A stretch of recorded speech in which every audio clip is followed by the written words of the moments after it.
J'avais regardé un vieux film quand j'étais petit et il m'a toujours fait flipper. En tout cas, juste un personnage dedans m'a fait flipper. Le Palman dans le labyrinthe de Pan. Aïe aïe aïe aïe aïe, on dirait un Slenderman et le pire, c'est que ses yeux ils sont dans ses mains. Wesh, je me fais pipi de peur là tout de suite.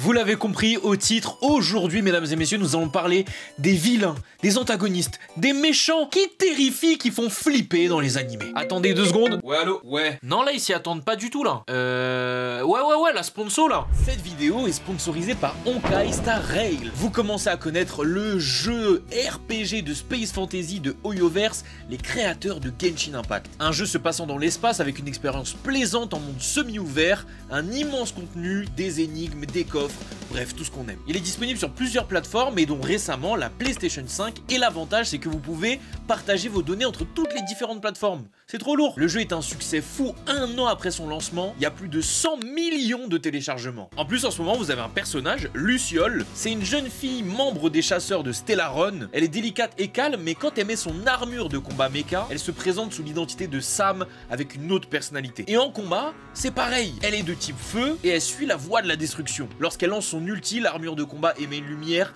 qui dissipe les malus et avance l'action de Luciole. Mais je viens de me dire, elle ressemble pas à Myorine Rembrandt? Vous savez dans Gundam The Witch from Mercury? Ouais, elle se ressemble de fou. Au moins on sera pas perdu vu qu'on regarde beaucoup d'animés. D'autres mises à jour arrivent sur le jeu, notamment dans la 2.3. Vous aurez la salle d'arcade qui a introduit un mode joueur contre joueur. Les joueurs ils incarnent des oiseaux origami pour des combats de combinaison de 3 éléments permettant d'affronter ses amis. Vous avez également l'univers simulé qui améliore l'expérience de jeu en la rendant plus légère et variée. Les ornements planaires sont désormais plus faciles à obtenir grâce à une fonction de sauvegarde et les joueurs peuvent gagner des récompenses hebdomadaires. N'hésitez pas à aller sur le jeu pour recevoir 10 tirages gratuits. Si vous vous connectez pendant 7 jours, vous aurez 10 passes spéciaux et si vous les utilisez, vous pourrez obtenir Luciole ou Ruan Mei. Je vous invite donc à télécharger le jeu en cliquant sur le lien dans la description et si vous rentrez le code qui s'affiche juste ici, vous obtiendrez 50 jades stellaires. Merci beaucoup Honkai pour la sponsorisation. Mamoru Ushida dans Perfect Blue. On va commencer crescendo, tu connais, on essaye de commencer un peu doucement dans ce genre de vidéo. Mais quand même, il me fait flipper. Perfect Blue, c'est un film d'animation qui suit Mima Kirigoe. En gros, c'est une chanteuse de pop qui décide de devenir actrice, donc elle change de carrière. Et du coup, elle navigue dans sa nouvelle carrière, mais Mima, elle commence à perdre un peu pied. Le problème, c'est qu'elle a énormément de pression professionnelle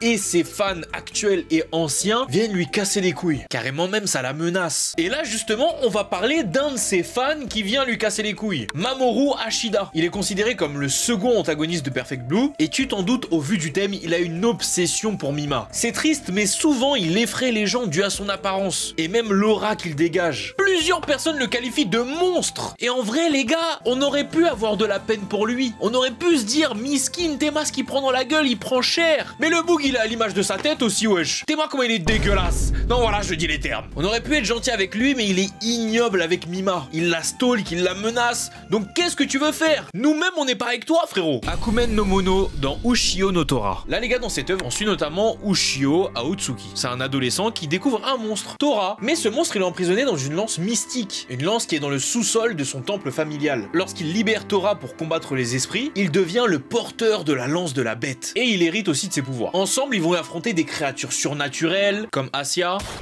J'arrête, c'est bon. Tout en développant une relation complexe entre humains et démons du coup. Mais dedans, on va parler justement du Akumen no Mono. C'est le principal antagoniste de Ushio no Tora. Le Akumen no Mono, c'est une entité. Et cette entité, elle est née de la haine de l'humanité, ainsi que du ki impur et maléfique dans les ténèbres. Ça me rappelle quelque chose, tiens, une création comme ça là.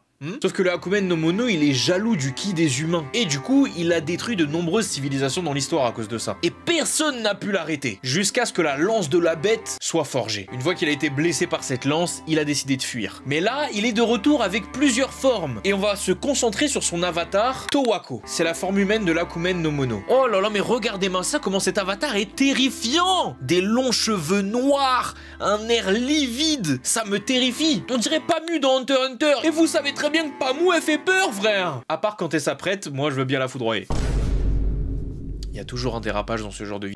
Gona Sidonia no Kishi. Dans Sidonia no Kishi, les gars, on est dans un futur assez lointain, où dedans les survivants de l'humanité vivent dans des vaisseaux appelés les Sidonia, justement. Et ce qu'ils font dans ce vaisseau, c'est qu'ils fuient des créatures nommées les Gona, ces mêmes créatures qui ont détruit la Terre. Le protagoniste, Nagate Tanikaze, est un jeune pilote qui, après avoir vécu isolé, rejoint l'escadron de défense de Sidonia et combat les Gona aux côtés de ses camarades. Et justement, on va parler de ces Gona. Bon, vous l'avez compris, c'est des formes de vie extraterrestres hyper énigmatiques et surtout hostiles. Bon, on sait pas exactement d'où ils viennent et ils montrent pas vraiment de signes d'intelligence ou de culture. Mais regardez à quoi ils ressemblent. Ils sont constitués de deux parties, le placenta et le corps, mais ils sont terrifiants. Imagine juste dans la vraie vie, t'as un immense corps volant qui apparaît au-dessus d'une ville entière. Moi, je pense que je me cache dans mon appartement, sous ma couette, je ne bouge plus jamais. Zagred dans Black Clover. Bon, l'animé le plus connu des 5. Je vais pas le résumer, même si je vais le faire quand même pour ceux qui connaissent pas. Si t'as pas encore regardé Black Clover, qu'est-ce que t'attends? Ensuite, deux orphelins, Asta et Yuno, les Goats. Dans un monde où la magie, elle est partout. Sauf que Asta, lui, il est né sans pouvoir magique. Et Yuno,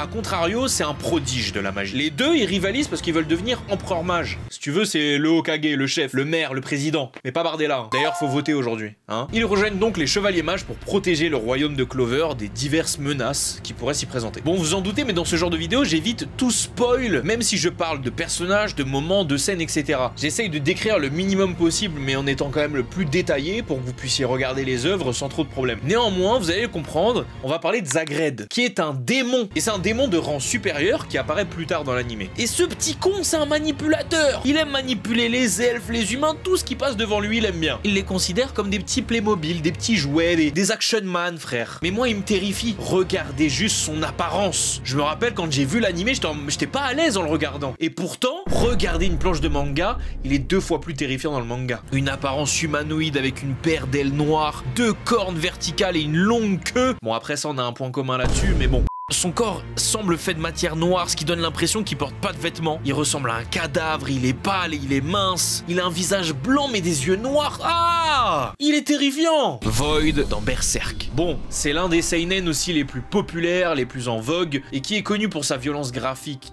très bien montrée et pour un récit des plus incroyables. On parle évidemment de Guts, qui est né d'un cadavre pendu et qui est élevé par Gambino, un mercenaire abusif qu'il finit par tuer. Il en a rien à foutre. Il devient donc un soldat de fortune et il attire l'attention de plusieurs personnes dont il va rejoindre le groupe. Il va se louer d'amitié avec eux, devenir l'un des meilleurs combattants. Va s'en suivre du coup de multiples combats dans un univers dark fantasy de malade mental avec des personnages de fous furieux et un bestiaire tout aussi surprenant. Mais là on va parler de Void, qui est un God Hand. En gros la God Hand c'est un groupe de 5 souverains démoniaques qui exécutent la volonté de l'Aida of Evil. Ils dominent les apôtres et facilitent la réincarnation démoniaque des porteurs de Béélite lors des cérémonies sacrificielles. Mais là Void, pour moi, c'est le plus flippant visuellement de tout la God Hand. Regardez-moi cette apparence les gars. Elle est encore plus frappante avec le manga. Un personnage au long manteau noir qui cache en dessous une grosse colonne vertébrale.